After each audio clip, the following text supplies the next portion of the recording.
So this is reading 2, and what it covers from the textbook material of section 2 is the span of control. The span of control refers to the ratio of supervisors to the number of workers. This indicator differs from one rank layer to the next, and the ratio is usually smaller near the top of the rank structure hierarchy than at the bottom. Span of control is very common in vertically organized agencies because they are very, what the textbook refers to, rank and file employees. And basically that means you have a rank officers over the file officers. So ratio could be like you have one sergeant over 15 deputies. You have one captain over 30 to 40 correctional officers or patrol officers.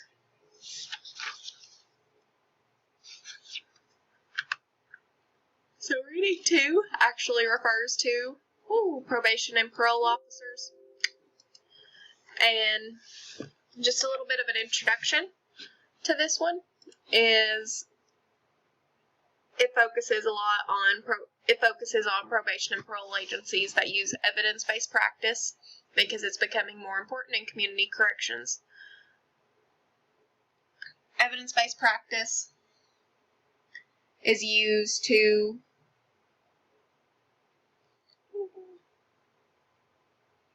work towards the quality of community corrections and produce more positive outcomes, such as reduced recidivism, more of a relationship between probation officers and their clients, setting up clients with better resources instead of just focusing on wait till they mess up and then violate them. Research suggests that there should be a smaller span of control within community corrections agencies, but this is at a conflict with widening the span of control for cost-saving purposes. Really quick, just a little bit of my opinion is I agree with what the research suggests.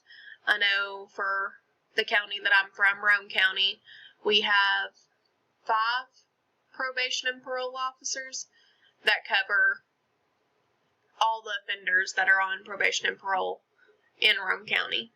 And I know for a fact that is not enough probation and parole officers to cover as many offenders as we get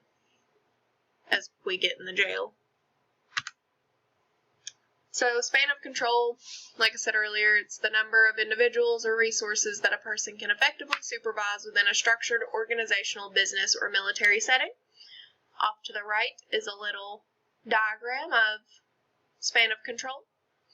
So in the first picture you got one guy over 3, then one guy over 6, then you got one guy over 12. So the more people you have to manage, the more difficult your job most likely becomes.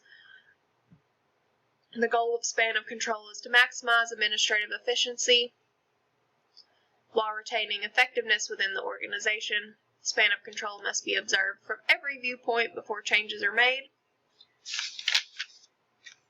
And that is because if you don't look at it from a supervisor's and client's supervisors, in this instance, a supervisor of probation and parole officers, the file probation and parole officers, and then their clients, if you don't look at it from every single person's point of view, most likely somebody's going to get overworked or somewhere is not going to get enough attention and there's going to be issues.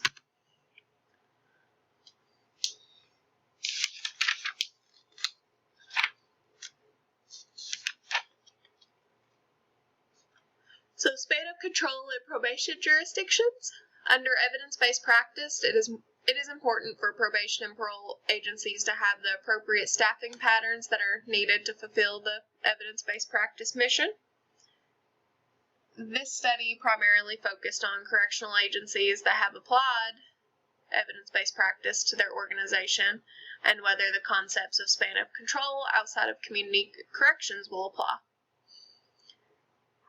And how they studied it was they used focus group discussions, which were used to determine the span of control issues under evidence-based practice environments.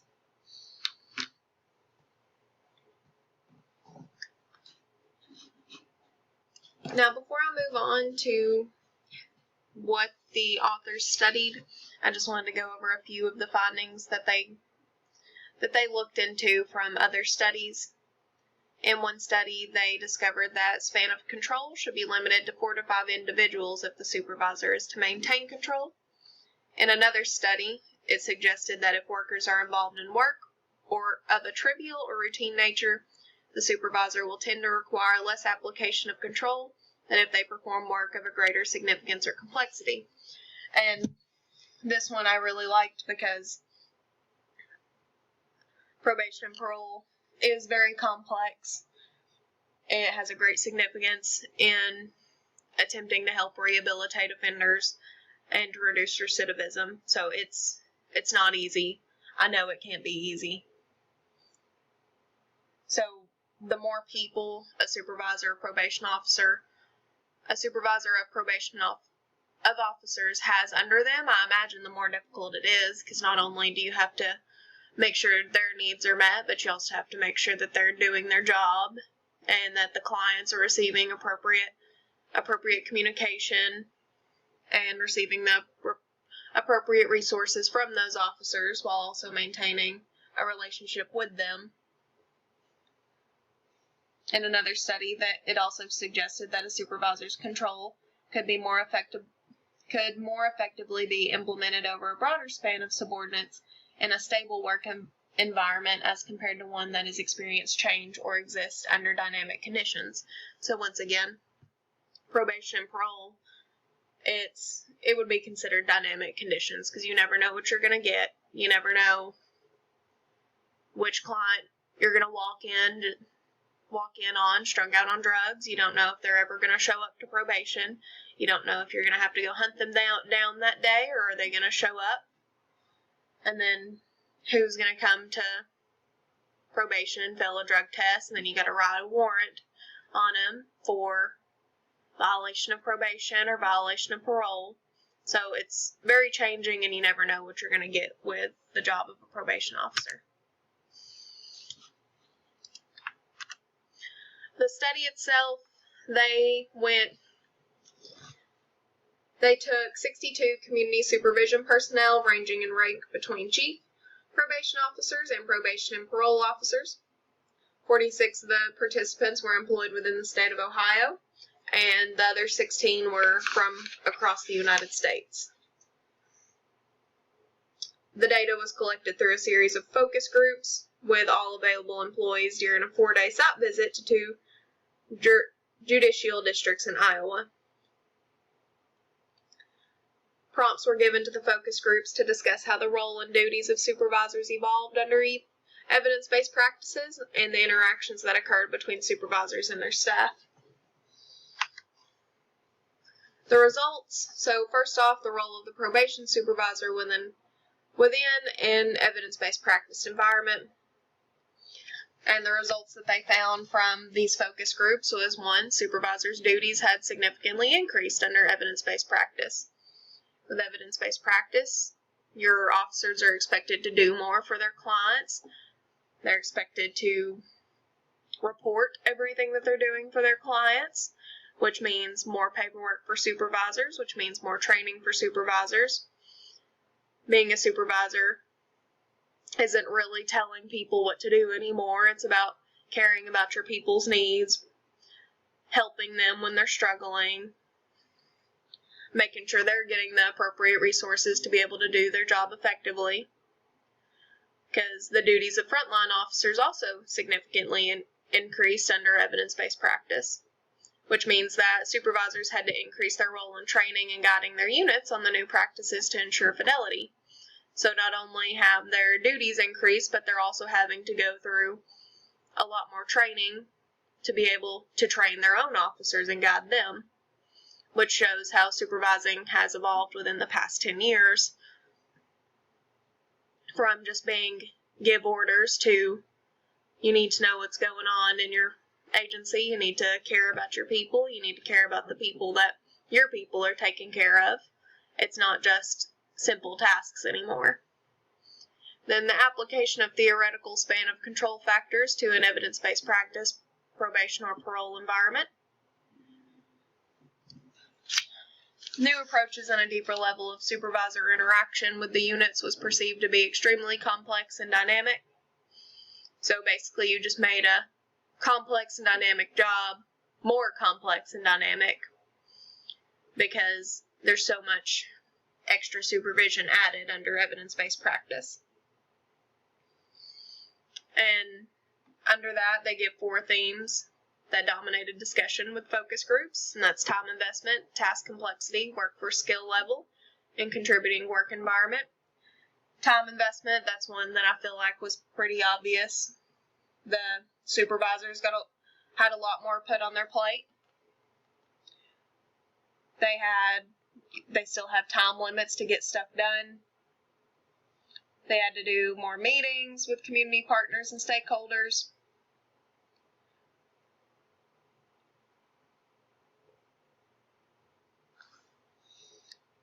They had to require their parole and probation officers to require a much more in-depth relationship with their clients as compared to in the past, which means more training for their field officers, more training for the supervisors.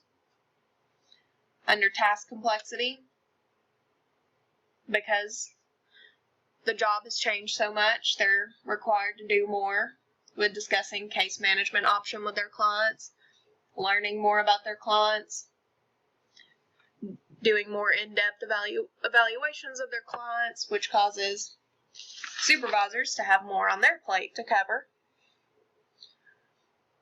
And the book states that some participants express that their supervisors have difficulty to keep up with the activities with which the officers are engaged because their units were so broad, and that there's an expectation that the supervisors must be proficient experts in many different areas, making their job significantly more complex. And then workforce skill level.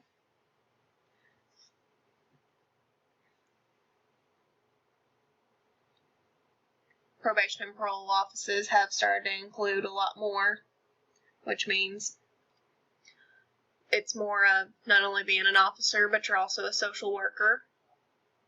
You're a case manager. You end up becoming more than just what you originally signed up for. But under workforce skill level, the more skill that your ground officers learn, the less you're going to have to supervise them, which is a good thing. Because the less they have to come to you, the less stress that's on your plate. And then the final thing is contributing to the work environment. Dynamic work environments should have a lesser span of control due to the lack of consistency in daily activities and unanticipated events that may occur. And so that means basically that supervisors should have smaller ratios of field officers under them so that they can have more time for each of them. Conclusion of the study is that it was determined that if agencies expect to have significant modifications of criminal behavior and reduce recidivism, they must ensure an adequate span of control exists between supervisors and the officers in their units. This reading I wasn't as much of a fan of as the first one. To me, it was a little more like scattered and all over the place, but it still made sense. It just wasn't my cup of tea, really. But either way, I enjoyed learning about probation and parole services. I don't really see those officers that much at work, so getting to learn more about what they do from an evidence-based practice standpoint was kind of cool. Other than that, I don't really have much to say about this reading, but I hope I covered it pretty well. Thank you, guys.